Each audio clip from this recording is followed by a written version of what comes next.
Cerita ini berangkat dari sebuah premis begini, saya bacakan. Janganlah mengurusi kepentingan orang lain dan janganlah mempunyai keinginan tahu tentang orang lain. Hanya dengan jalan demikian kita dapat tenang. Bagaimana menurut kalian? Apa kalian setuju dengan premis barusan? Ini adalah sebuah cerita pendek yang baru saja selesai kubaca. Sebuah cerita pendek dari Budi Dharma dalam kumpulan buku atau kumpulan cerita pendek yang berjudul Orang-orang Bloomington. Ini adalah cerita pertama di sini. Lelaki tua tanpa nama. Ini adalah judul dari cerita tersebut. Jadi sebuah cerita yang menurutku apa ya, berangkat dari premis barusan. Jika kita ingin hidup tenang, mungkin kita tidak seharusnya mengurusi urusan orang lain atau tidak ingin ikut campur dengan urusan orang lain. Jadi cerita ini berangkat dari premis barusan.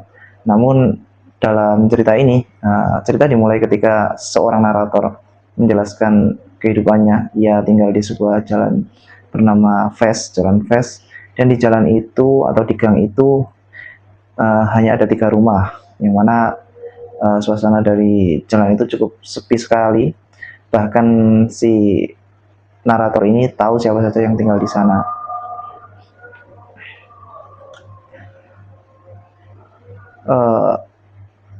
Hanya ada 3 orang perempuan atau apa ya, mereka yang memiliki rumah-rumah itu. Mereka bernama Nyonya Macmillan, Nyonya Nolan, dan Nyonya Casper. Sementara si lelaki atau narator ini tinggal di lantai 2 di rumahnya Macmillan, yang mana Nyonya Macmillan di awal-awal ia telah apa ya, berpesan pada si lelaki itu bahwa jika kamu ingin hidup tenang, intinya kamu tidak usah ikut campur urusan orang lain. Dan si lelaki pun tidak keberatan, ia pun juga tidak mau apa ya, tidak mau diganggu setiap urusannya. Namun seiring berjalannya waktu 1 atau 2 bulan, si lelaki ini bosan dan ia mencari sesuatu tentang hal-hal yang berada di jalan Ves ini. Ia mengamati bagaimana kehidupan Nyonya Casper, bagaimana kehidupan Nyonya Nolan, dan bahkan sekali ia juga tahu bagaimana tabiat dari Nyonya Macmillan atau induk semang dari si narator ini. Adalah hal menarik yang mana menurutku di awal-awal cerita ini tampak sangat biasa, dan mungkin ini juga lazim terjadi di beberapa orang yang mungkin sedang berkuliah di tempat jauh dan ia akhirnya tinggal di suatu tempat yang sebelumnya asing dengan dirinya.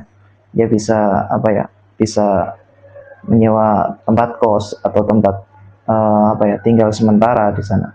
Dan si narator ini, ada si lelaki ini, akhirnya ia tahu bagaimana kebiasaan Nyonya Nolan yang sangat apa ya, sangat protektif terhadap sesuatu. Bahkan ia tak segan-segan menembak serangga atau burung, atau mungkin membunuh burung itu ketika burung itu hinggap di sebuah pohon, yang mana pohon itu berada di halaman rumahnya. Sementara Nyonya Casper adalah seorang yang sama tinggal sendirian di rumahnya, dan ia juga tak ingin diganggu. Dan Nyonya Milan pun demikian, sama juga. Namun di gang itu ada sebuah apa ya, sebuah toko bernama Mars. Jadi 3 orang atau para penghuni jalan Ves ini selalu berbelanja di toko tersebut, sehingga si pemuda ini diam-diam menanyakan sesuatu kepada si pemilik toko atau penjaga toko Mars tadi. Sehingga si pemuda ini pun mengetahui nomor telepon dari Nyonya Casper dan Nyonya Nolan. Ketika ia bosan, ia sesekali iseng untuk menelpon mereka. Namun apa ya, respon dari Nyonya Nolan, Nyonya Casper, bahkan Nyonya Macmillan pun sama. Mereka tidak ingin diganggu dan tidak ingin banyak tanya. Hingga pada suatu hari si pemuda ini mengetahui ada seorang penghuni baru yang tinggal di lantai 2 di rumah Nyonya Casper, yang mana ia cukup mencurigakan. Dan disinilah mungkin menariknya dari cerita ini. Kita seakan-akan apa ya, dipancing dengan sesuatu yang membuat kita penasaran, namun sebenarnya apa yang akan terjadi semacam itu. Jadi di dalam cerita ini Budi Dharma, saya cukup takjub dengan bagaimana Budi Dharma bisa membuat cerita yang tampak biasa menjadi membuat saya sebagai pembaca terasa penasaran. Mungkin disinilah dimulainya konflik itu, dan bagaimana Budi Dharma ini membuat pembacanya seakan-akan tidak bisa melepaskan cerita yang sedang ia baca. Dan disinilah rasa penasaran saya sebagai pembaca, sebenarnya apa yang dilakukan dengan atau apa yang sedang dilakukan oleh si penghuni baru ini. Dan si penghuni baru ini adalah lelaki tua tanpa nama itu tadi, yang mana di gang ini mereka tahu ada seorang lelaki tua, namun ia cukup asing dengan nama dari si lelaki tua ini, dan mereka juga tidak ingin tahu siapa nama dari lelaki tua ini. Bahkan ketika si narator atau si lelaki yang menjadi narator cerita ingin tahu, mencari tahu tentang lelaki tua ini, ia tak segan-segan untuk bertanya pada si penjaga toko Mars tadi. Mereka pun sama tidak tahu nama dari si lelaki tua ini. Hanya saja menurut desas-desus cerita Nyonya Casper, si lelaki tua ini adalah seorang bekas veteran perang dunia, yang mana ia memiliki pengalaman dalam berperang ketika melawan Jepang dulu, dan seperti kebiasaan seorang veteran, ia mempunyai senapan, ia mempunyai hal-hal lain yang mana aksesoris saat perang lah, semacam itu.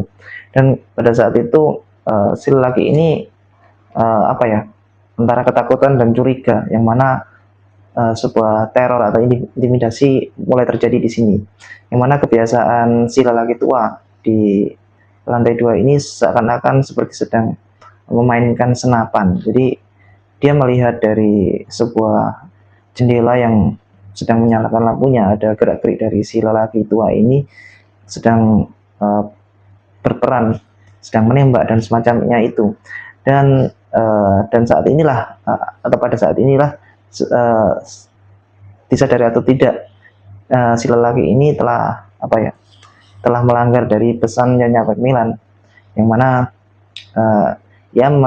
ia mencampuri urusan orang lain. Namun dilema pun terjadi pada saat ini, ketika ia tidak mencampuri atau tidak ingin tahu dengan urusan ini, mungkin saja keselamatan dia dan beserta orang di gang itu pun juga akan akan terganggu semacam itu. Jadi ada suatu hal yang dilematis di sini. Akhirnya pada suatu saat si lelaki atau narator ini mendengar suara senapan ditembakkan, dan semua orang di jalan Ves ini tahu barusan ada sebuah ledakan tembakan semacam itu. Dan si lelaki ini pun menelpon Nyonya Nolan, Nyonya Casper dan lain-lain, bahwa apakah mereka mendengar sebuah senapan ditembakkan. Ya, mereka mendengar, tapi mereka tidak mau bersaksi selama tidak ada yang terluka atau tidak ada sebuah keselamatan yang terancam semacam itu. Dan si lelaki ini mengusulkan untuk menelpon polisi. Namun apa yang terjadi? Respon dari penduduk situ, mereka seakan-akan tidak mau disibukkan dengan urusan-urusan yang tidak jelas, seperti ditanyai polisi, diinterogasi dan semacamnya itu. Alih-alih menyelamatkan keselamatan penduduk ini, mereka lebih memilih untuk acuh. Jadi tak acuh semacam itu. Jadi mereka tak peduli selama keselamatan mereka tidak terganggu semacam itu. Akhirnya si pemuda pun sama. Si pemuda akhirnya kembali melanjutkan kuliah dan kembali tenggelam dalam aktivitas kuliahnya itu. Hingga suatu hari si lelaki tua ini tampak di area kampus si pemuda atau si lelaki yang menjadi narator cerita ini. Dan disinilah kemudian semuanya mulai terungkap. Jadi semuanya mulai tampak bagaimana si lelaki tua ini bersikap dan semacamnya. Bahkan berita sekolah atau koran kampus pun memberitakan bagaimana tabiat si lelaki tua ini, bagaimana ada kelompok yang pro dan kontra dengan si lelaki tua ini, sehingga cukup asing juga. Namun mungkin peran media dulu adalah sebatas koran itu, yang mana koran itu telah memberitakan tentang suatu kejadian aneh yang berada di sekitar kampus. Si lelaki ini, si narator ini, mungkin jika itu berada pada saat-saat sekarang, mungkin si lelaki tua ini tentu saja akan terekam oleh media sosial dan semacam itu, dan mungkin viral lah semacam itu, sehingga ada apa ya, respon-respon dari netizen.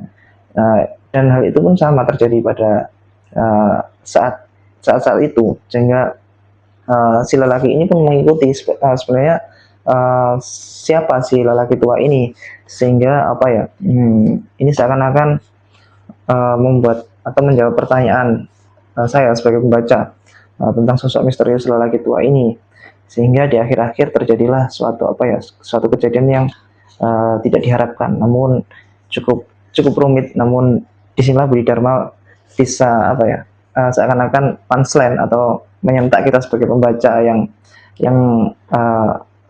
dengan apa ya, dengan kepercayaan diri kita akan mengarang-arang pasti seperti ini akhir dari cerita ini.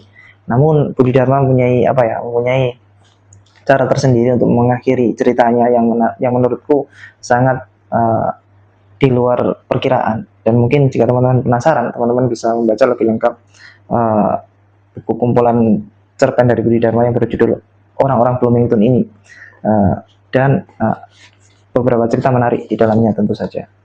Itu saja dariku saat membaca buku ini. Jika teman-teman suka dengan konten semacam ini, silahkan subscribe, like, dan komen.